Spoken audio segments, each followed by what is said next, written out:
तेजस्वी यादव ने कहा किसी के बाप की संपत्ति है। नहीं, देखिए, इस प्रकार की अमर्यादित भाषा वही बोल सकते हैं।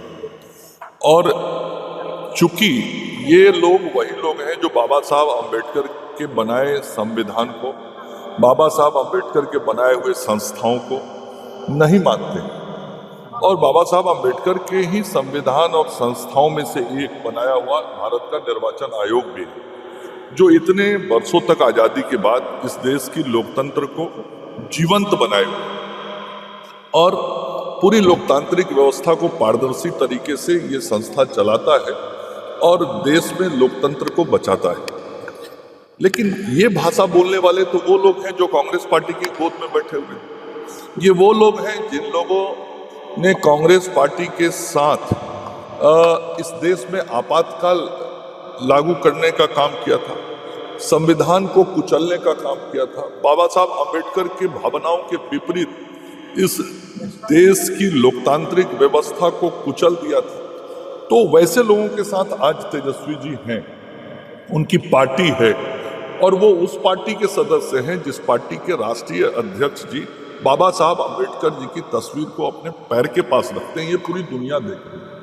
तो ऐसे लोग से इससे ज्यादा अपेक्षा नहीं की जा सकती कि वो संविधान की मर्यादा का ध्यान रखें। देश के उस सबसे बड़े पंचायत जिसे हम संसद भवन कहते हैं, उसकी मर्यादा का ध्यान रखें। आखिर ये जो वक्फ बिल हुआ, कितनी चर्चाओं के बाद, कई हजार पृष्ठों के रिपोर्ट के बाद, दोनों सदनों में चर्चा के बाद पास हुआ है। तो देश का सबसे बड़ा जो पंचायत संसद है, लोकसभा हो और राज्यसभा, जब किसी विषय को चर्चा के बाद पारित करता है और उसको कूड़ेदान में फेंकने की बात वही कर सकता है जो इस देश के संविधान को और इस देश की लोकतांत्रिक व्यवस्थाओं को कुचलने की इच्छा रखता हो।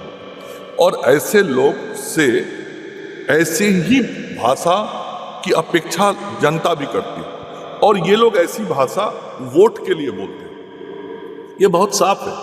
और दशकों से इस देश की जनता देखती रही है कि जब भी ऐसी भाषा बोली जाती है तो वो किसी समुदाय को खुश करने के लिए बोला जाता है ताकि उसका वोट मिल सके। वैसा वक्तव्य देते समय ना तो उनको संविधान का परवाह होता है, ना लोकतांत्रिक मर्यादाओं का परवाह होता है, ना लोकतंत्र के अंदर बनाए गए व्यवस्थाओं को मानने की स्वीकार्यता दिखती है। इसलिए कल जो तेजस्वी जी ने बोला है वह उनकी पार्टी का, उनकी राष्ट्रीय अध्यक्ष जी का और स्वयं उनका जो संविधान विरोधी और देश की लोकतांत्रिक व्यवस्था के विरोध में जो सोच है, और इस देश की वैसी संस्थाएं जिन संस्थाओं का निर्माण बाबा साहब अम्बेडकर जी ने संविधान के माध्यम से किया था, उसके विरोध में सदैव रहता है, और उसी का परिणाम इस तरह का वक्तव्य। क्या वक्फ की चर्चा इस्लाम में या कुरान में है जिसको लेकर के इतना विवाद हो रहा है? देखिए, यही तो किसी भी समाज और समुदाय को समझने का विषय कि धार्मिक परंपराएं और व्यवस्थाएं जो हैं वो क्या जमीन पर ठीक तरीके से उतर रही हैं, जो मान्यताएं हैं उन मान्यताओं के अनुरूप यदि काम हो रहा है क्या, और यदि काम नहीं हो रहा और सरकार कोई निर्णय समाज के हित में करती है, संसद कोई निर्णय इस देश के हित में करती है, तो उसे मानना ही चाहिए। और देश व्यवस्थाओं से ही चलता है, संविधान से ही चलता है। इसलिए जो लोग भी इसका विरोध कर रहे हैं, इस लोकतांत्रिक व्यवस्था में विचार व्यक्त करने का छूट सबको है, लेकिन वह विचार वहां पे रुक जाता है जहां पे कानून कोई निर्णय दे देता है। वह विचार वहां पे रुक जाता है जब इस देश का पंचायत कोई निर्णय कर लेता है।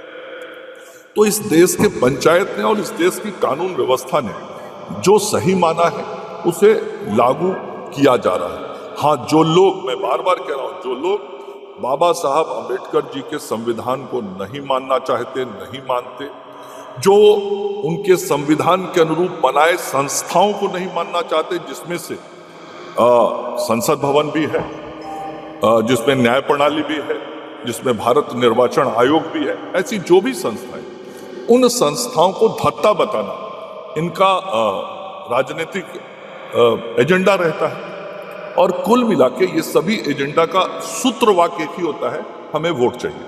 वोटर लिस्ट रिवीजन पर एक सवाल खड़ा हो गया है, बार बार तेजस्वी यादव। मैं वही तो कह रहा हूं, ये वही लोग हैं, ये वही लोग इस विषय को उठा रहे हैं जो बाबा साहब अंबेडकर जी के बनाए हुए संविधान के द्वारा संस्थाओं को चुनौती देना चाहते हैं। अब बताइए, भारत निर्वाचन आयोग आज 1952 से लेके इस देश में आजादी के 73 साल बीते। इन 73 वर्षों में कितने चुनाव राज्यों के, देश के, उसी निर्वाचन आयोग ने कराए। आखिर उसी के कारण तो यहाँ की लोकतांत्रिक व्यवस्था जीवंत बनी हुई है, पारदर्शी है, और चुनाव के बाद जनमत के आधार पर लोकप्रिय सरकारों का गठन तो वही संस्था कराता है।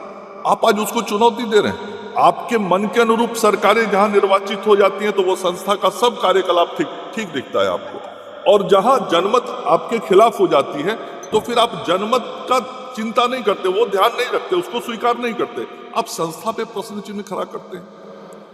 आज यदि फ्री एंड फेयर पोल करने के लिए चुनाव आयोग कोई निर्णय कर रहा है, चुनाव आयोग कोई काम कर रहा है, इस पे आपको क्यों आपत्ति हो रही है? लेकिन हम लोग जानते हैं आपत्ति इसलिए हो रही है कि ये राष्ट्रीय जनता दल वही पार्टी है जिसने इस राज्य के अंदर वोटरों को बूथ से जाने से रोकने का काम किया था। ये वही राष्ट्रीय जनता दल है जिसने सही मतदाताओं के नाम कटवाने के काम किए थे। ये वही राष्ट्रीय जनता दल है जिसके कार्यकाल के समय में चाहे लालू जी हो या राबड़ी जी हो, जो मुख्यमंत्री थे, तो बिहार में जो चुनाव होता था वह खून